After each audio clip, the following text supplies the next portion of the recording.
The Admiral Bee project is totally created by the residents. We started it, we paid for it, and we maintained it. What we do is we have hives up on the roof that we manage, and we involve a lot of people. We harvest the frames, we actually spin the honey out here and bottle it. So our residents can actually use it and give it to their friends and neighbors. It's a wonderful, sweet program. The bee program has been a labor of love between the garden committee and the Admiral residents. Perfect example of symbiosis. It's residents, it's plants, and it's bees. And one does not work without the others.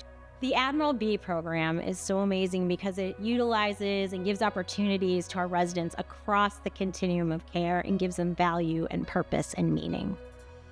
Our honeybee program first started with the intention of providing benefit to the local community, but what we've discovered along the way is new and different ways for our Admiral community to be engaged with one another and then also to be connected to the outside community.